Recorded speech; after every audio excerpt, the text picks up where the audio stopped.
यज्ञ के ब्रह्मा, यज्ञ जिनका स्वभाव है, ऐसे आचार्य जयवीर शास्त्री जी, सोहित जी, प्रदीप जी, अमित जी और यज्ञ में निष्ठित दिव्य आत्माओं। यज्ञ का महत्व आप पिछले दिनों चर्चा से सुन रहे हैं। ब्रह्मचारी कृष्णदत्त जी के प्रवचनों में यज्ञ क्यों और यज्ञ कैसे, इस पर मैं थोड़ी देर आपसे बात करूंगा। पर मुझे लगता है कि मुझे पहले मेरा मन कह रहा है कि आपके गांव के दो व्यक्तियों के विषय में मैं थोड़ी सी चर्चा कर लूं, जिन्होंने मुझे बहुत अत्यंत प्रभावित किया है। भाई अरुण जी, ब्रह्मचारी कृष्णदत्त जी 92 के 15 अक्टूबर को उनकी देहांत हुआ है। उसी वर्ष वो एक यज्ञ में गाजियाबाद में आए हुए थे, यज्ञ के ब्रह्मा थे। उन्होंने अरुण जी को बुलाया, इधर आ। सामान्य ग्रामीण अंचल की भाषा में वो बात करते थे। गाड़ी है। अरुण जी की भी श्रद्धा ऐसी थी जैसे बहुत सारे लोगों की, जिन्होंने बुला लिया। उन्होंने कहा कि हाँ है, कि चल बैठा। शायद अरुण जी ने सोचा था कि मुझे बरनावा कह रहे हैं कि मुझे बरनावा छोड़ के आ। उन्होंने कहा, अरुण जी ने कहा कि कहां चलना है, कि तेरे घर चलना है। वो घर आए, बैठे, बातचीत की और इतना भर कहा कि भाई यज्ञ किया कर। और कुछ महीने बाद उनका देहांत हो गया। लगभग 32 वर्ष की वो बात है। और मैं 25 वर्ष से इस महान आत्मा को देख रहा हूं, यज्ञों के प्रति इतना विस्तारक, इतना समर्पण मैंने ब्रह्मचारी कृष्णदत्त जी के मिशन से जुड़े हुए लोगों में नहीं देखा है। उस धरती ने,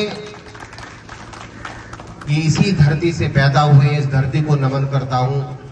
और भाई साहब, आप हमारी सबकी प्रेरणा है, आपकी भावनाएं। अभी पिछले 6 महीनों से मैं सुधीर जी से परिचित हुआ हूं और इनमें इतनी क्रांतिकारी यज्ञ के प्रति भावना, मैं सोचता हूं ये कहां से अचानक आ गया है। ये प्रेरणाएं कहां से आ जाती है।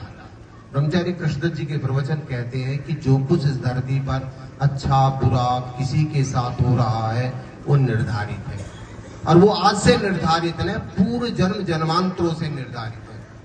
अचानक सुधीर जी में ये क्रांति नहीं आई है। और कई क्षेत्रों में वे काम करते हैं, पर यज्ञ की क्रांति उनकी आत्मा की पवित्रता की ध्वनि है। यज्ञ क्यों?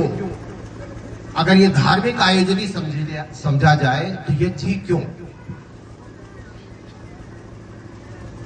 सृष्टि के आदि काल में जब मनुष्य का सृजन हुआ,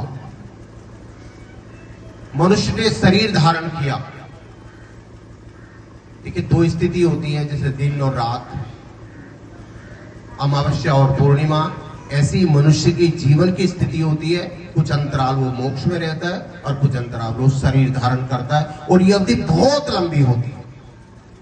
तो जब मोक्ष का समय समाप्त सा हुआ, इस आत्मा ने परमात्मा से प्रार्थना की कि ईश्वर हमारे लिए शरीर की संरचना कीजिए। तब ये सृष्टि सृजन हुई, और वो अरबों वर्ष पूर्व की सृष्टि है। उस आत्मा ने, शरीर धारण करने वाली आत्मा ने कहा कि हम वहां करेंगे क्या? तब परमात्मा का निर्देश था कि संध्या करना। ये मैं ब्रह्मचारी कृष्णदत्त जी की प्रवचनों की बात कर रहा हूं। उन्होंने कहा संध्या, संध्या अर्थात ईश्वर वंदन।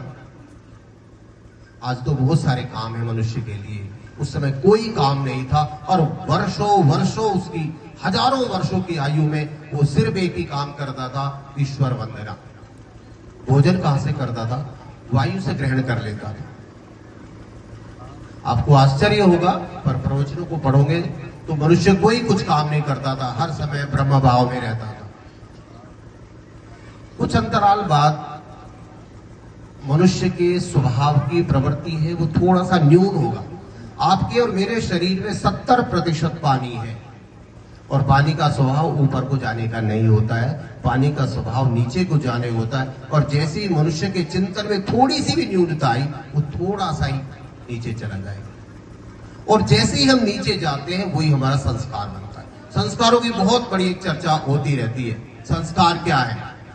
आपने एक क्षण में कुछ भी गलत सोचा, उसने आपके चित्त में एक आकार धारण कर लिया।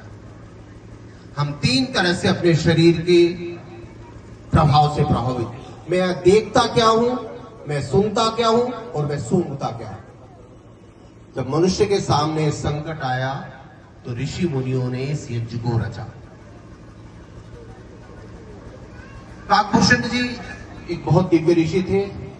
एक बार उन्होंने सोचा मुझे अपने जीवन में कुछ साधना करनी है, तो उन्होंने अपने गुरु से पूछा मुझे क्या करना चाहिए। तो उन्होंने कहा आपको यज्ञ करना चाहिए। यज्ञ एक धार्मिक प्रपंच नहीं है। आप अच्छा सोच रहे हैं और आप अच्छा सोच नहीं रहे हैं, इन दोनों के विमर्श के बीच में जब आप ये सोचते हैं कि मैं अच्छा सोचूं, तब आपको परिवेश चाहिए। आपके आसपास जितनी भी सूचनाएं आ रही हैं, ये अभी 15-20 वर्ष पहले नहीं थी। उससे और पहले वर्ष लोग अपने गांव तक की सूचना को कई दिन के बाद सुनते थे। आप यूक्रेन और रूस की जो युद्ध हो रहे हैं, इजराइल का हमास का जो युद्ध हो रहा है, उसको आप सोच रहे हैं। इससे हो क्या रहा है? इससे आपके विचार विकृत हो रहे हैं, आप दुखी हो। आपने देखा कि रूस में कोई, यूक्रेन में कोई बम गिराया और भाई बच्चा मर गया, उसके बच्चे की हाहाकार दी, आप दुखी नहीं होगे ना, आप पीड़ित होंगे। यार ये कैसी मनुष्यता है। तो ये जो सूचनाएं आपके पास आ रही है, ये मुझे और आपको